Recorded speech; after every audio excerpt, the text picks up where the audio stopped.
给你了。小鬼！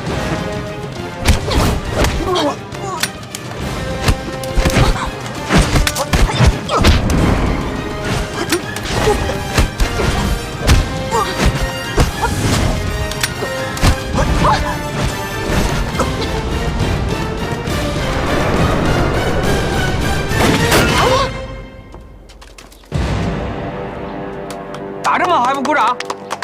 鼓掌，快点！这段时间大家练习很有成果，每个人都进步了很多，特别是锦荣。锦荣那枪打得太准，是吧？哎，对了，你们听说了吗？自从南京惨案照片曝光和号角事件之后，以江津为核心，周围一带出现了好多的抗日力量。看来我们之前的行动鼓舞了国人的士气。而且最近啊，飞刀队、小刀队、突狼花还有雷神队，他们由暗转明，开始对日军四处开花。那这是好事儿，越多人一起抗日，就能越早把鬼子赶出中国。对，这股势头确实是好的，但是太过招摇了，我还挺担心的。咱们还是听张叔的吧，努力强大自己。下面继续分头练习。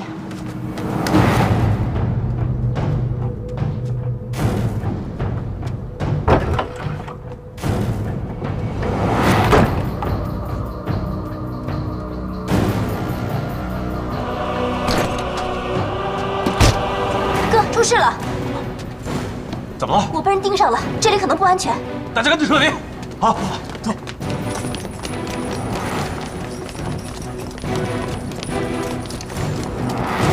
上！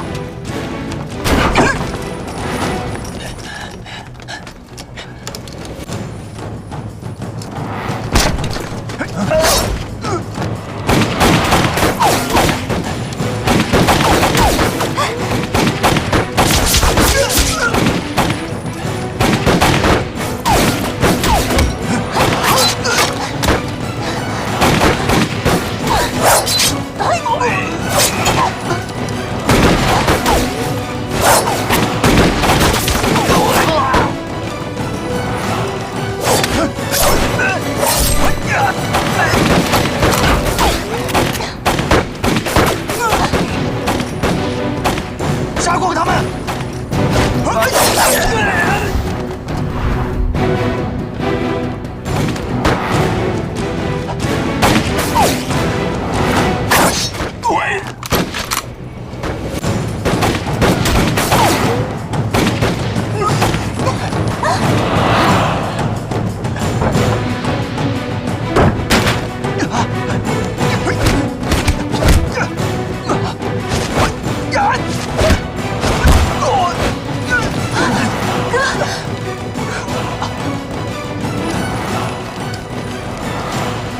带走。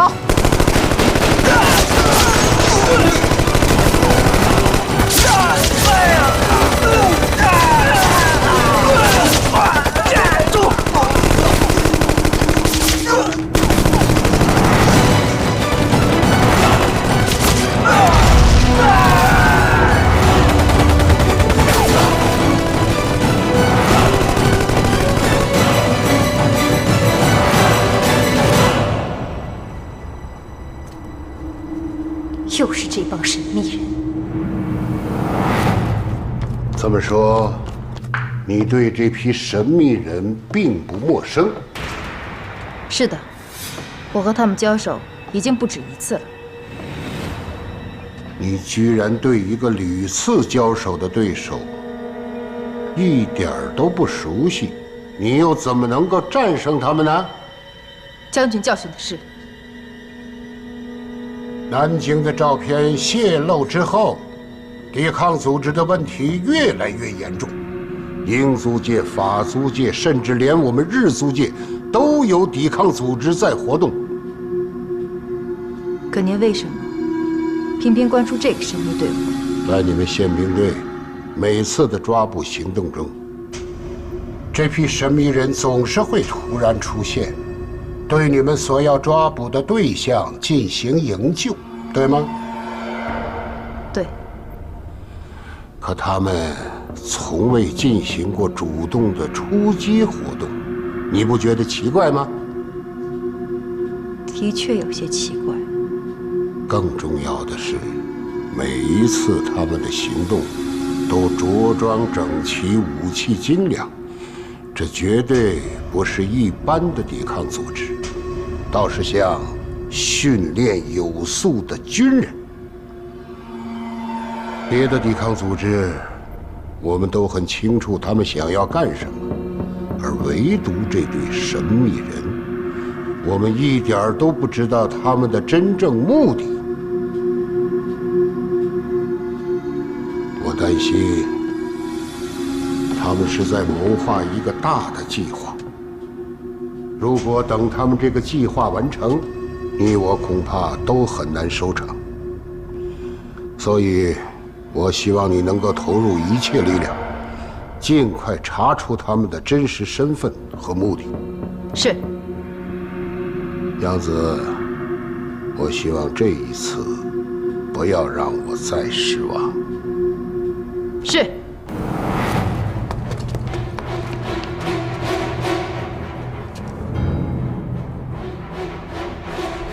车准备好了吗？放心吧，都准备好了。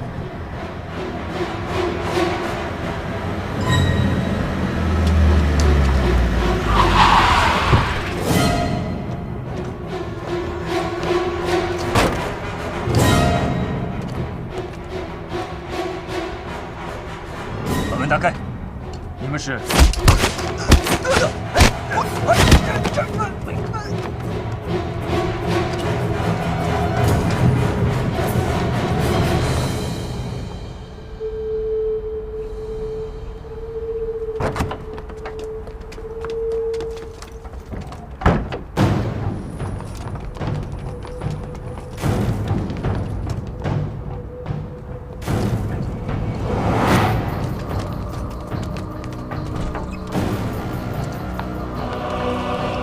还不行动吗？再等等。到。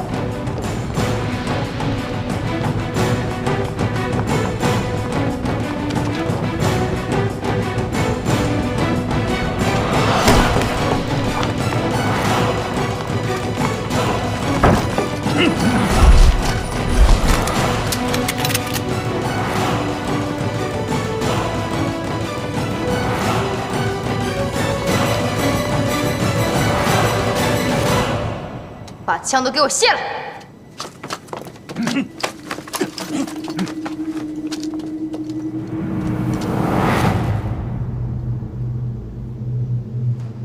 锦荣，你果然没让我失望，真的把他们都带来了。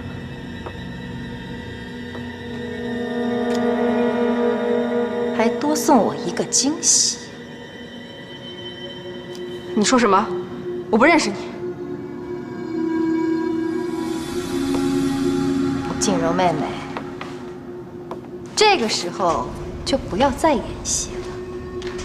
你的选择是对的，牺牲了他们几个人，能保全你端府上下几十口人。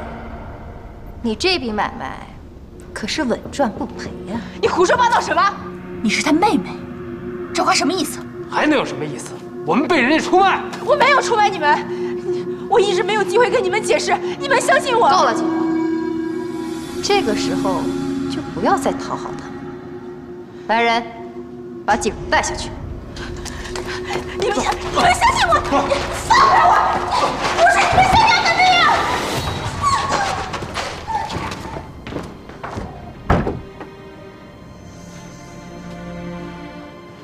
锦荣不会背叛我们的。你还真是不见棺材不掉泪。我告诉你，人都是有弱点的，牺牲了你们几个，他就能保全他自己亲生父亲和端府上下几十口人。好了，我已经厌倦和你们捉迷藏，今天是时候该揭开谜底了。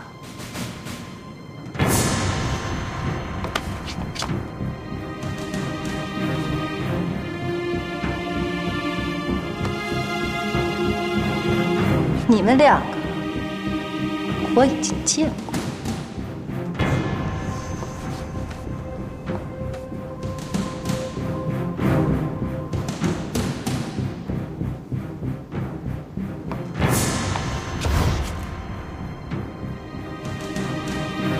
然是你。我早该猜到你是他们一员。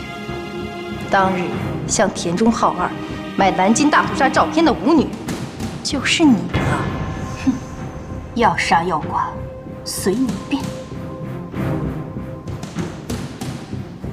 你这么美，别碰我！我怎么会舍得杀你？我会陪你慢慢玩下去。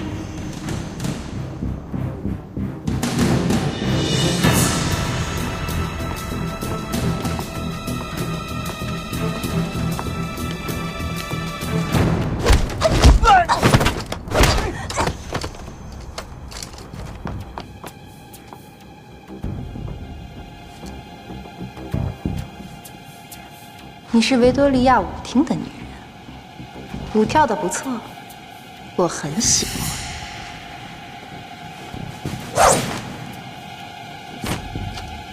可惜以后你恐怕就没有机会再跳了。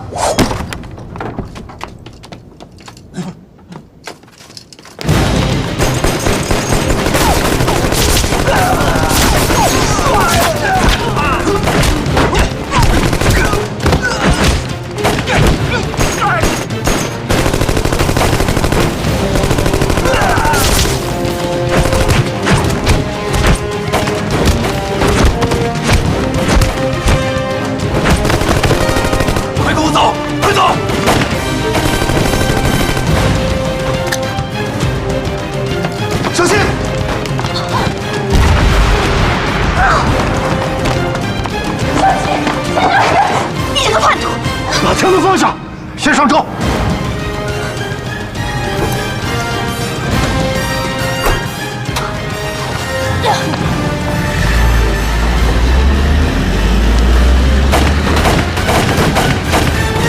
够了！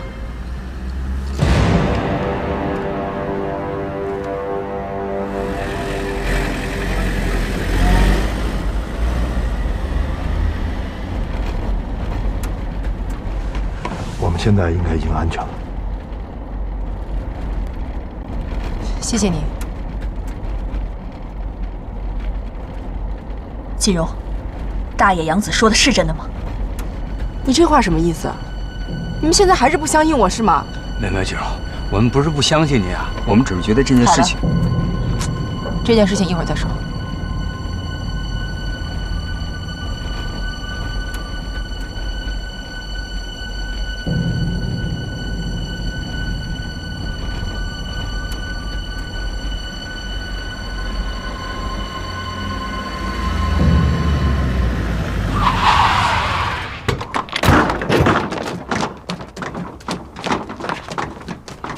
快跟我走！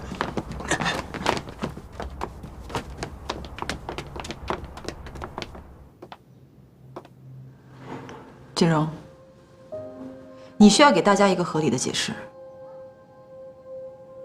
说实话，我也不知道为什么大洋子会把矛头指向我。这个答案我们不满意。那我要怎么说怎么做你们才满意？我不知道，但我知道做人要干干净净，不能陷害自己的战友。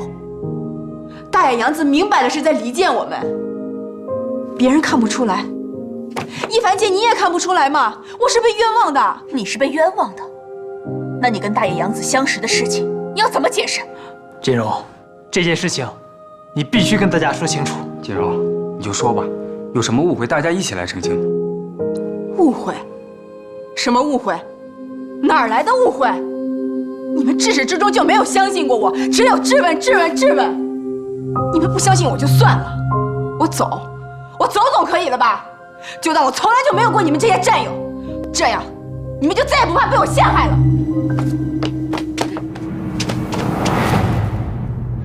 话没有说清楚，你想走，那不行。放！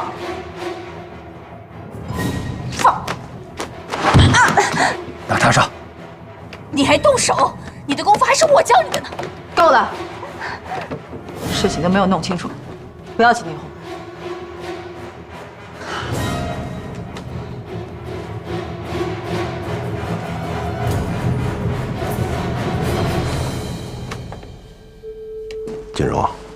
希望你能够理解。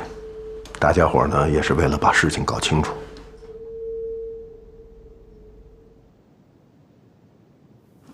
事情太突然了，我看现在大家都有火气，还是先冷静冷静，等大家都平静了，再慢慢说清楚吧。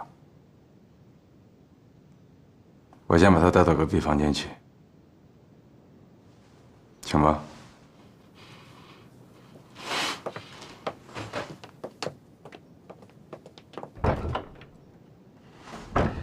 现在怎么办？太乱了，我们不是救人吗？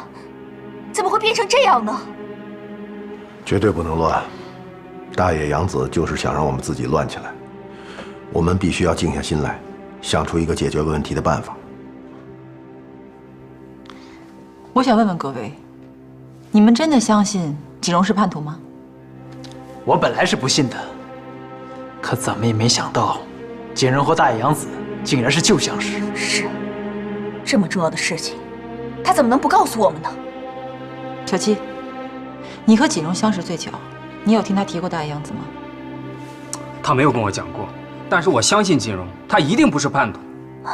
毕竟是同生共死这么长时间的战友了，谁也不愿意相信他是叛徒。但是，一旦大野洋子拿端父所有性命来威胁人，如果是我，恐怕也会选择家人吧。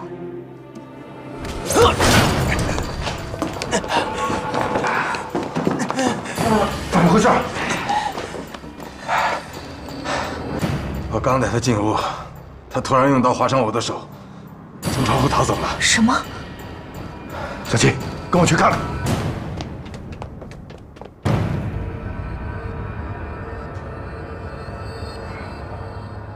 你怎么知道我们去了11号仓库？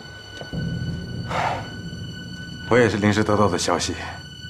我听说宪兵假扮我们，把你们引去了11号仓库。我担心你们的安全，所以立刻带队赶了过去。还好我及时赶到，要是再晚一些的话，那麻烦就大了。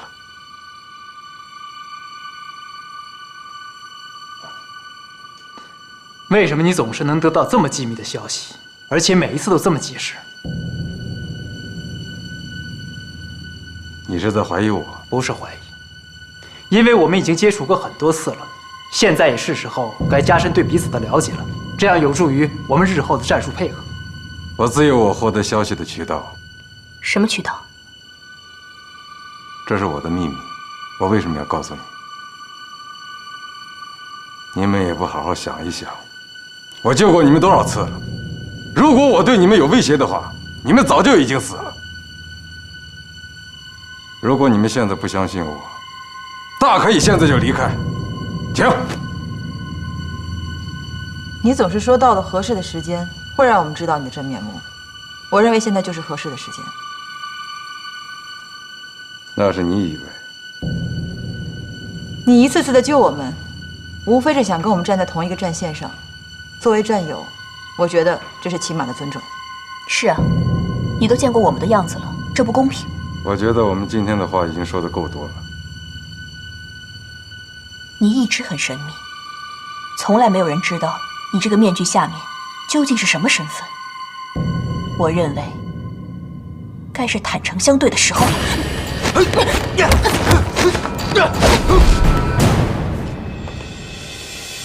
啊！怎么不是他？现在你们满意了？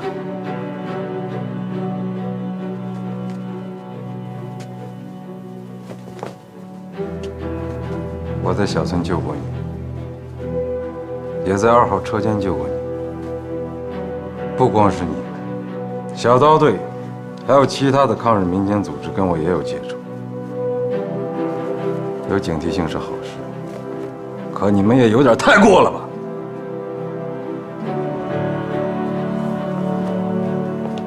跟我来，我有东西给你们看。这是小鬼子给他写的信，白纸黑字的，看他还能怎么抵赖？还在这里可怜兮兮的装无辜。其实这些只是普通的往来信件而已，没有什么特别的。如果锦荣真要跟小鬼子勾结的话，那些特殊的信件肯定不会轻易落在我们手里。就是，这个叫阿刚的这么轻易的把锦荣的私人信件交给我们，我总觉得哪里不对。我们也不要轻易下定论。他认识那么多小鬼子，光一个大野洋子还不够，现在又冒出一个加藤，我怎么看都有问题。不管怎么说，这段时间我们必须要谨慎小心，保护好自己，以免受到意外伤害。也不知道秦老师和小七有没有找到锦荣。如果大家能够当面把话说清楚，就可以真相大白了。一切按原定计划进行。明天一早运送411型火焰喷射器，我绝不能让他们有任何喘息的机会。好。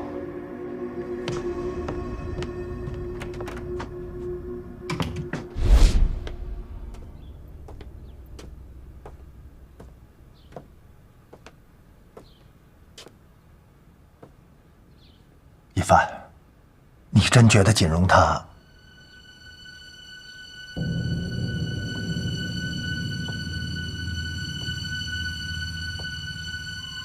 我觉得有些事情实在不太对劲，但是我又想不明白。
不行，不能回家。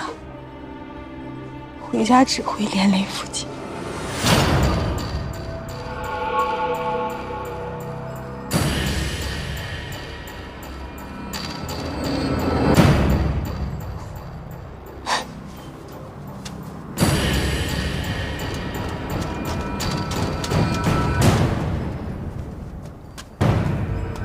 不能回家去。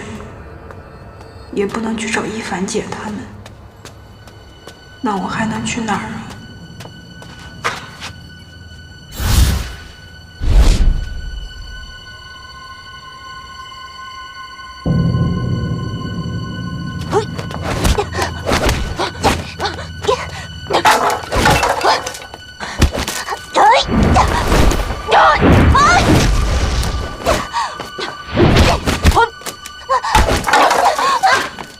见到我跑什么呀？真没有想到，你一个从小娇生惯养的大小姐，竟然会是个抵抗分子。少废话，不要冲动。我找你来不是为别的事，我是想帮你，否则我也不会一个人到这儿。谁让你帮？你没有别的选择，你的同伴们已经把你当成敌人。我不帮你，谁还会帮你？你还好意思说？都是你诬陷我！锦荣。你现在听话还来得及，只要你跟我合作，我会向上级请示，给你特别宽待。跟我走，我才不会上你的当！我警告过你，这一次你就没那么幸运了。如果你不跟我合作，我就很难保住端府。你这个卑鄙小人！再问你一次，到底跟不跟我走？做你的青天白日梦！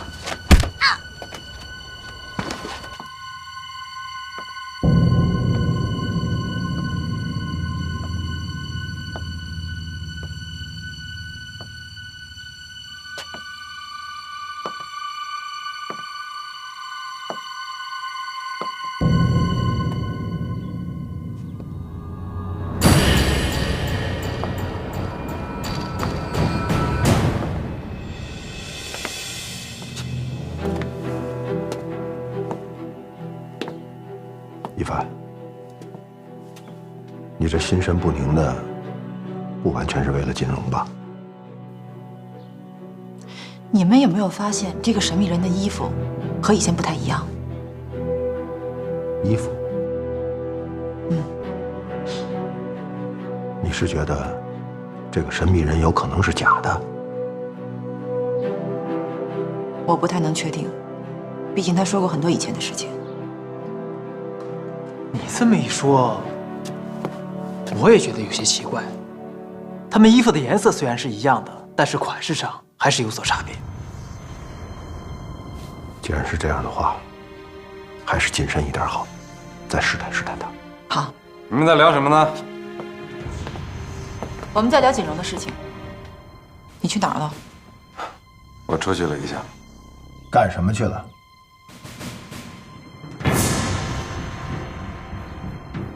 之前我跟你们说了这么多，你们现在还是在怀疑我。我们处在同一个抗日阵线，不存在怀疑。但是你下次有什么安排，最好提前告诉我们事儿，这样大家也好有个配合。没错，你应该已经对我们有很多了解，我们也想了解你更多一些，毕竟这样有利于我们的合作。大家都是在抗日，为了把日本人赶出去，我们本来就是在一个战壕里。可你还是在躲闪。依我看，我们这个对话没有必要再进行下去了。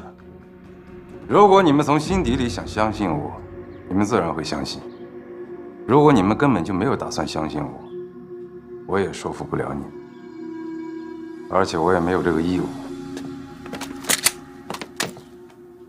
我这个人最讨厌别人支支吾吾，你最好痛痛快快地给我一个答案。在抗日的战线上，只有2种可能，要么是战友，要么就是敌人。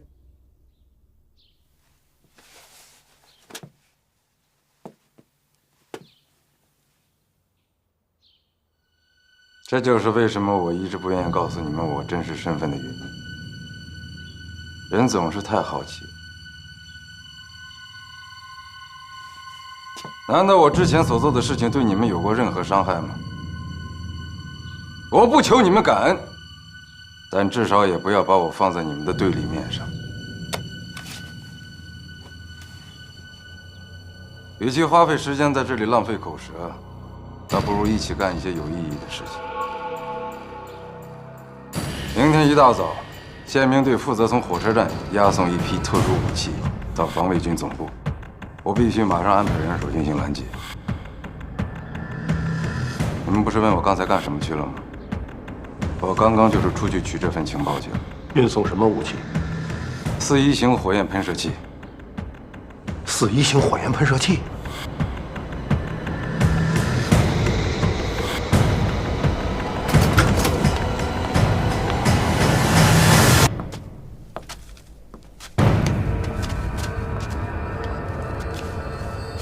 锦荣，你就乖乖待在这里，等你想清楚了，我就放你出去。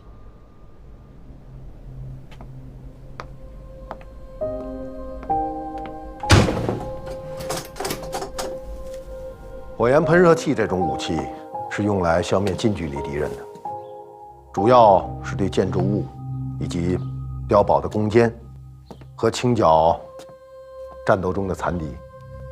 燃烧中的油料通过建筑物的缝隙窜入，使得敌人在高温中窒息。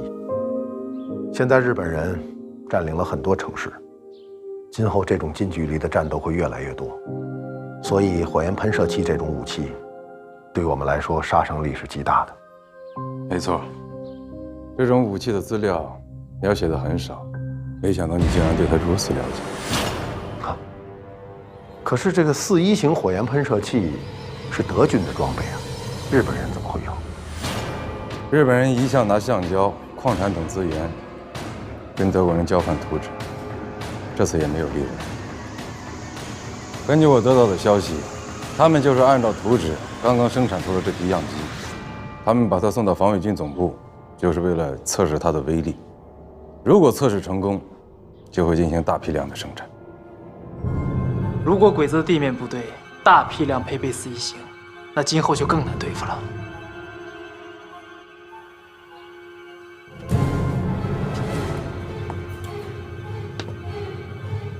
日本宪兵队对这次的武器运输进行了1级保密。我的人是冒死在运输前拿到了这个情报，为了截获412，我的队伍里牺牲了太多的精力。你的意思是要在明天鬼子的运输途中进行拦截？可是我担心大野洋子会在运输的途中安排大量的人，时间紧迫，我恐怕很难找到人手进行拦截。如果我们能够截获411型加以研究，或许可以找出今后对付同类型武器的策略。我们可以跟你一起去，不过我们要先回去拿武器。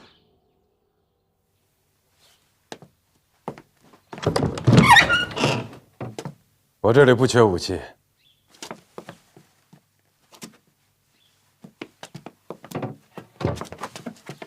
都够装备你们几个人了。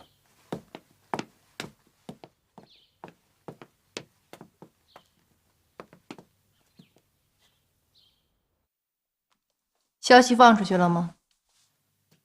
放出去了。现在宪兵队的内部都已经知道了，明天押送武器只是一个幌子，真正的目的是让我方派出的神秘人带着小队前去劫车，借此机会将他们一网打尽。古翻译马特柱跟柳秘书，只要有一个是奸细，一定会将消息放出去。到时，真正的神秘队伍得到消息，一定会去救他们。我们就等着看一场好戏吧。对了，我那个小妹妹有什么动静？暂时没有。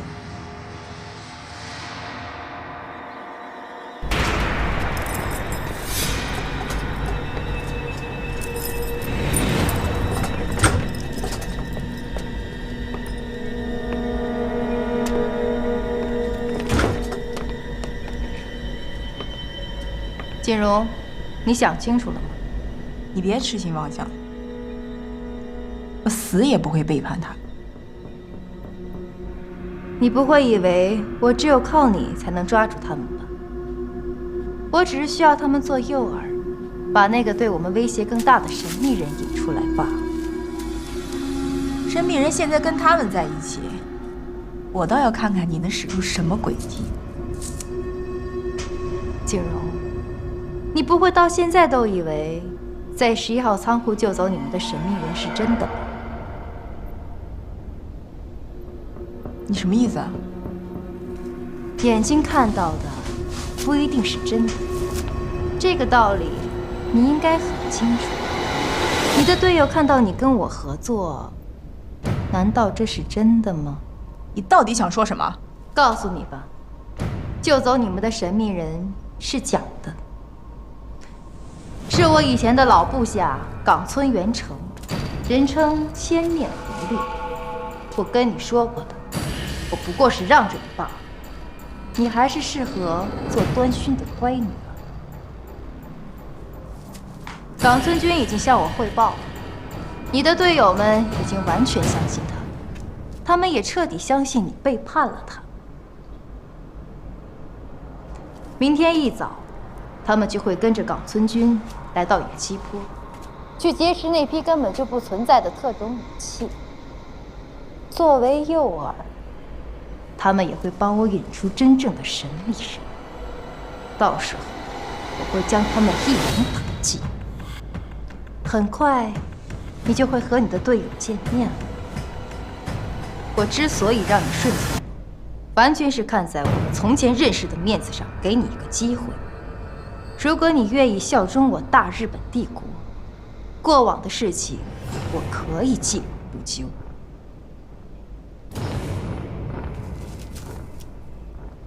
你别做梦了，我就算死，也是干干净净的中国人。我倒要看看你到底能挺多久。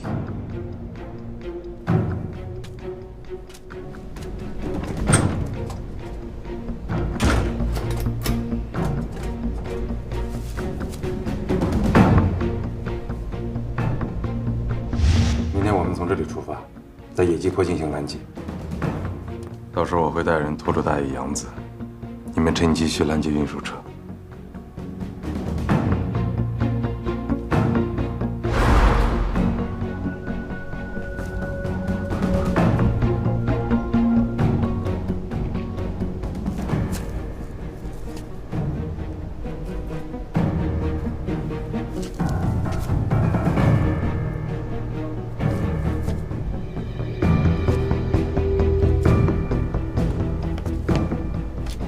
里面是大野特使认识的人，一定要上点心。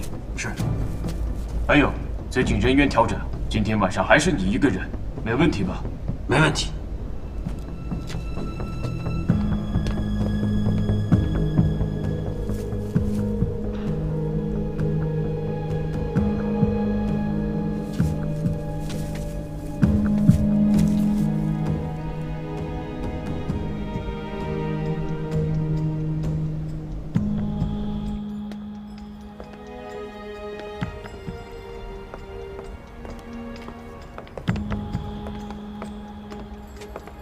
准备好了吗？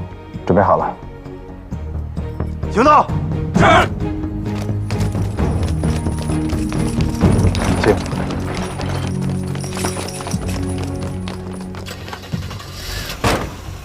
出发。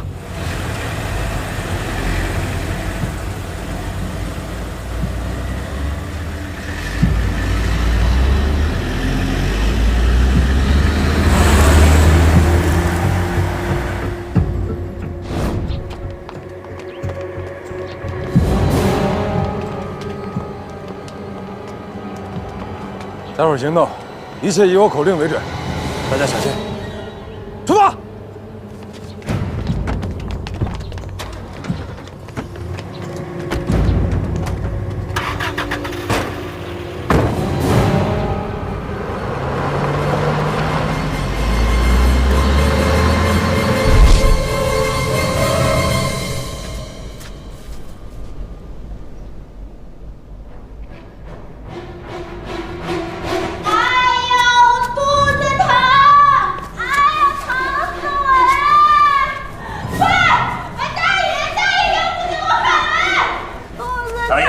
执行任务了，我在队里。啊！我不管，快把他给我喊来！我要疼死我了！哎呀，疼死我了！搞什么？怎么回事？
还有多远啊？不远了。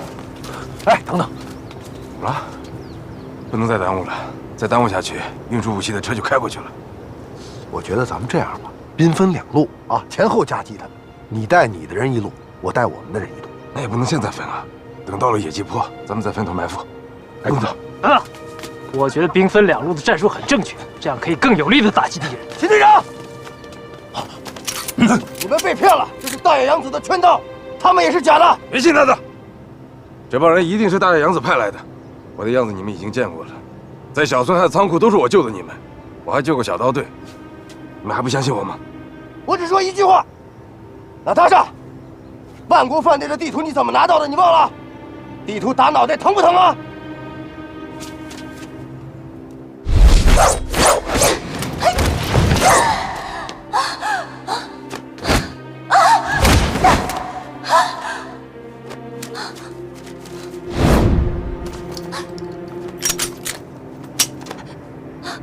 这是假的！停车！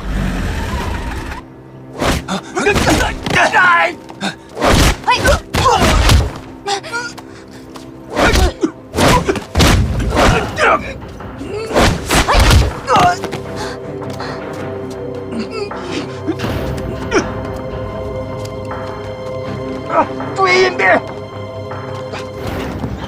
少女没事吧？没事。我们得赶快撤，大海洋子应该就埋伏在附近。好，你们快撤，我们负责掩护。不行，你救了我们这么多次，这么危险的时候我们不能走。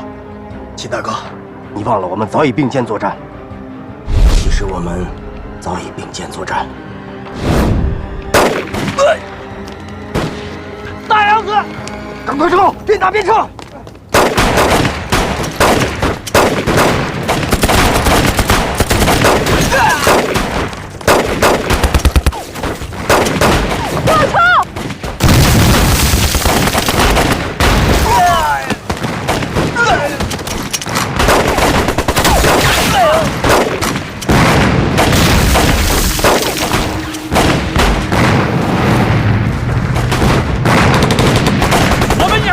你们撤！秦老师，一凡姐，赵叔让我们先撤，他带人掩护我们。撤！撤！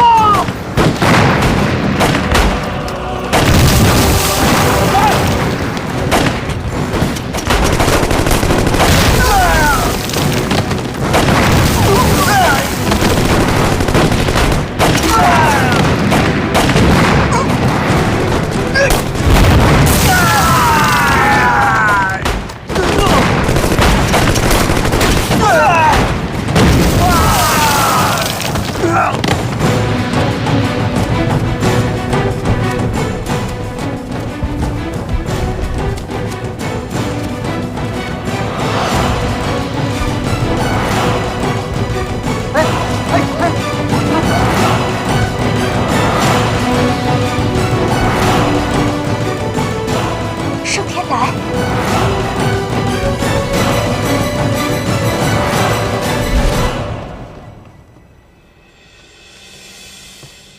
让他睡一会儿吧，应该很快就能醒过来。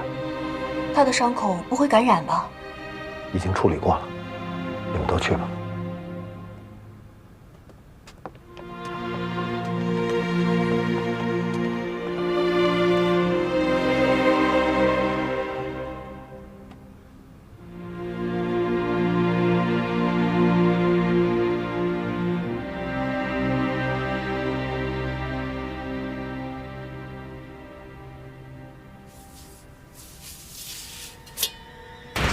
我为什么叫你来，你应该很清楚。这次抓捕任务的失败，要完全归罪到你的头上，一切都在于你的狂妄和判断的失误。我也是为了要抓住他。将军，您知道吗？我只差一点，就抓住小队和神秘人了。失败就是失败。你已经不止一次的让我失望了。你知道，由于你多次失败的抓捕，浪费了我们多少人力和财力吗？是。我的队伍里不允许失败者的存在。大野家族作为剑术世家，我以为能够培养出一个不一样的女儿。可现在看来，女人毕竟还是女人呐。将军，我一定会向您证明，我和男人一样强大。军部马上会派来新的宪兵队总队长的人选。在新人调来之前，你依然协助我处理宪兵队的事宜，但是你要记住，停止你手上的一切抓捕行动。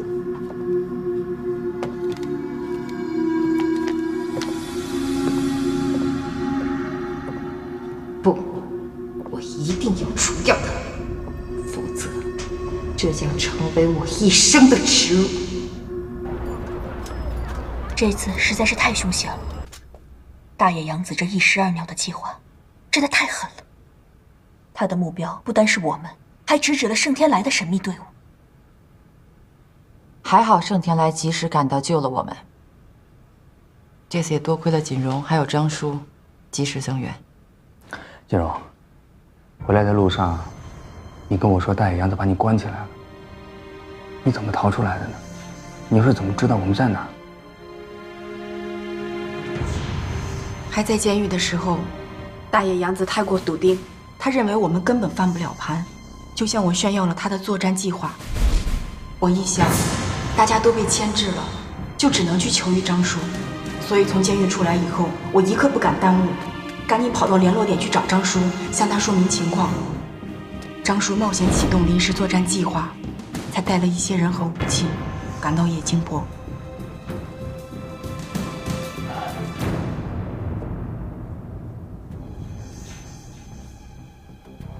这一次真真假假的事情，大家都经历够了。你们确定都看清我的真面目了？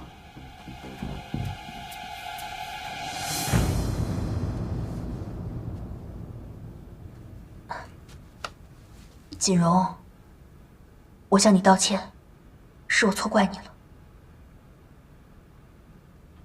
锦荣，我也向你道歉。作为队长，我没有明察秋毫，并且因为自己的判断失误，削弱了团队的力量。我向大家道歉。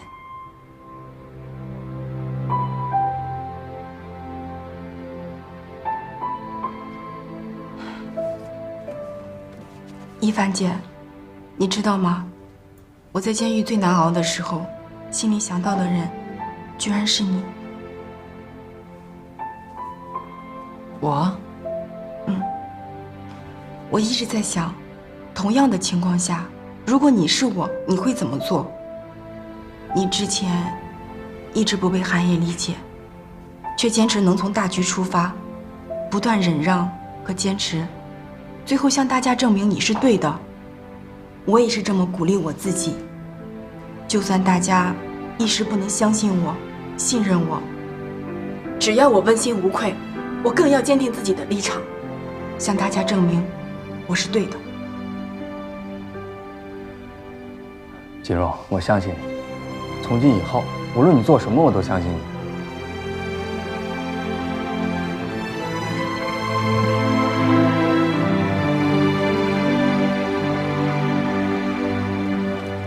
锦荣，你看一下，这些信是不是真的？这些信怎么会在你们这儿？这就是那个神秘人给我们看的。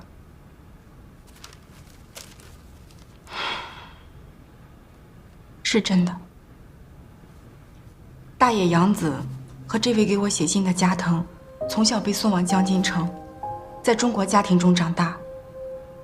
他们是我的邻居，不过他俩都心高气傲，从小就不对付。后来他们到10几岁的时候，被全部接回了日本。从小，我父亲都很爱护我，他为人低调，不问世事，不让我知道太多关于外界的事情。那时候我还不知道小鬼子的狼子野心。加藤他常常写信给我，关心我的情况。但是自从日本鬼子侵华后，我就再也没有回过他的信。锦荣，这不怪你，这个世界就是这样，有黑就有白，有光明就有黑暗。只不过我们面对的是奉行极端军国主义的日本鬼子，所以无论任何行为，我们都要谨慎小心。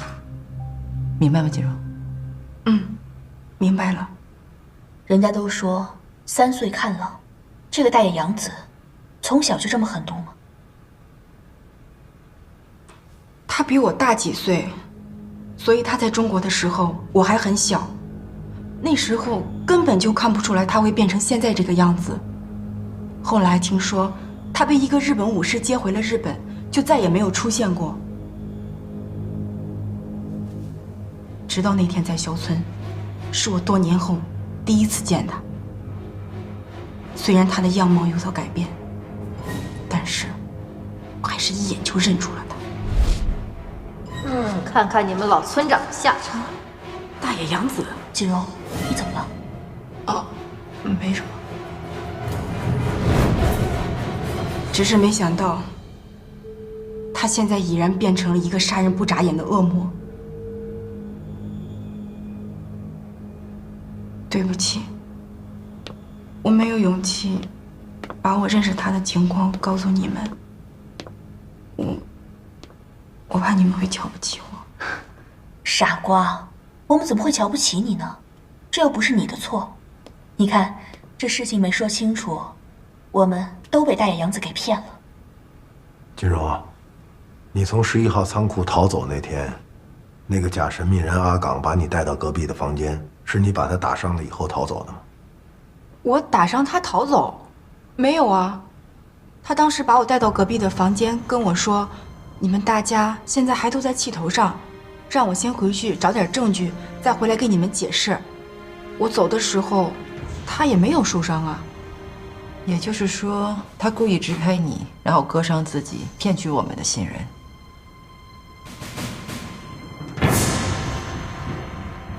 秦荣，你在想什么？大野洋子现在已经查出我的身份，我担心他会对我爹下手。端野毕竟是无辜的人，可这个大野洋子并不是个念旧的人。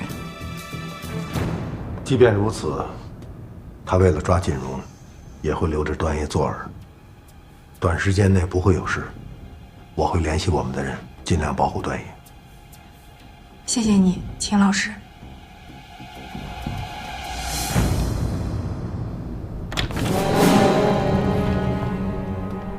人带到了。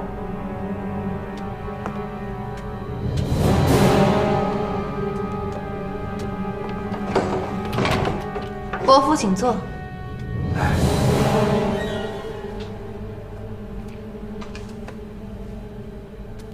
伯父，锦荣的事情，道本次郎有没有跟您讲清楚？讲了，讲了。那您打算怎么办？不孝之女，犯下如此大错，我已经把她从家族中除名，再也不认这个女儿了。可据我所知，您对您这个宝贝女儿可是溺爱得很。是，都是我平时太宠爱了。哎呀，才导致她今天犯下大错。其实我整天教育她，作为一个女孩子，应该是乖乖的待在闺房里，学点琴棋书画，安心的嫁给好人家。可是她，我偌大的端父，竟然要为她担上这么大的责任呢？伯父，锦荣现在做的事，您当真一点都不知道吗？我怎么会知道呢？你不会怀疑我是他的同党吧？别人不知道，你难道不了解我吗？我平生最怕招惹是非呀。伯父，别紧张。我从来都是相信您的。不然恐怕端府到现在早就没有一个活口。不孝之女所做的事，我真的是一点都不知道。如果有假，天打五雷轰。可是我相信您，不代表别人也相信您。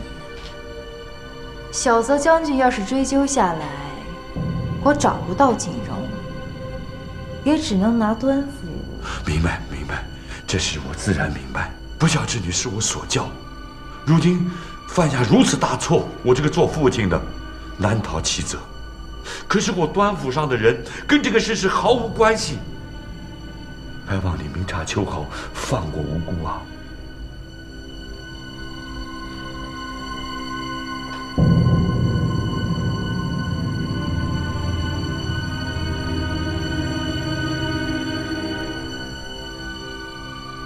伯父，您在江津人脉甚广，以后恐怕还有许多事情都需要您来帮忙。如果您愿意为我尽心尽力，我定向小泽将军汇报，绝不牵连端府的连带责任。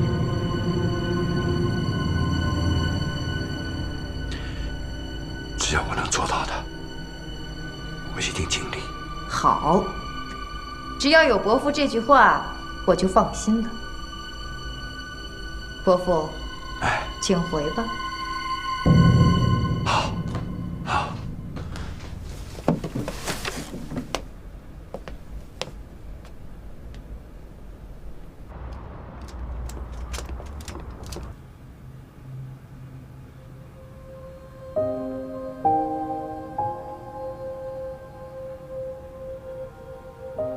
现在的你还戴着面具吗？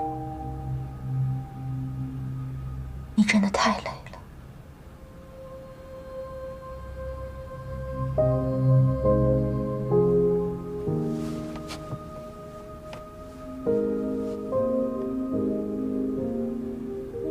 鄙人盛天来，可以叫我 Brother 盛，也可以叫我来哥。如梦小姐啊，我也不知道我为什么会来这儿了，但是现在我知道了，因为你。有美人兮，见之不忘；一日不见兮，思之如狂。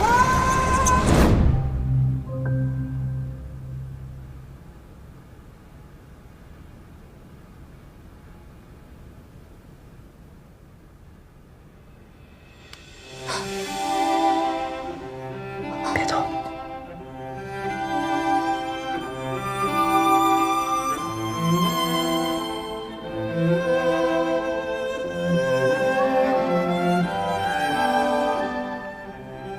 你吓到我。向之刺。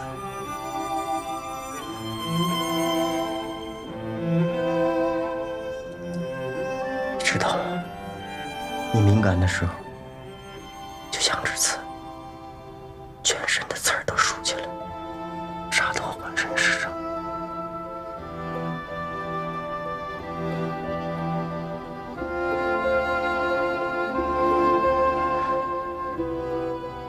这种感觉真好。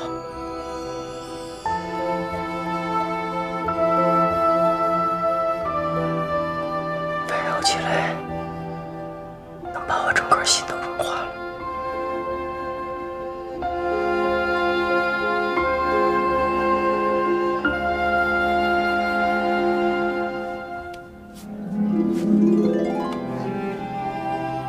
你少来这套甜言蜜语。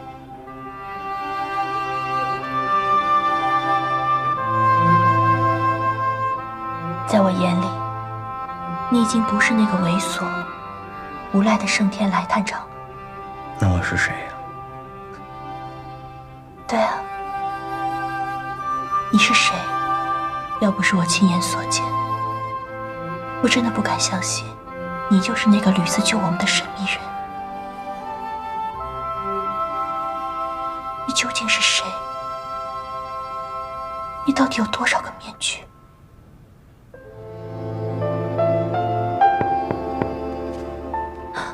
秦大哥，事到如今，秦大哥猜也能猜到我是什么人了。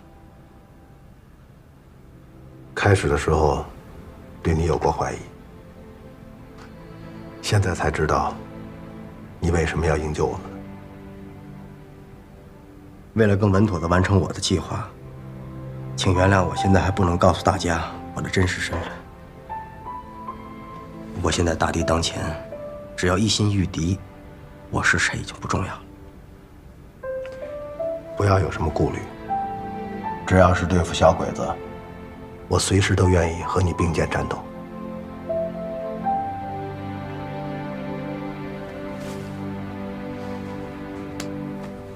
相见恨晚。我要离开将军一段。你要去哪儿？有个重要的任务，我要去执行。注意安全。这些孩子们，你多关照吧。顺便替我跟他们告个别。你为什么要不辞而别？每天出生入死的，谁也不知道明天会是怎么样。每次告别，都害怕是永别；不去告别，是期待再见。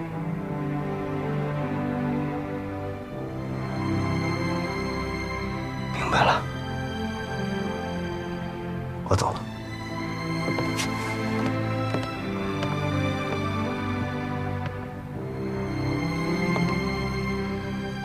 你的身份非常危险，多保重吧。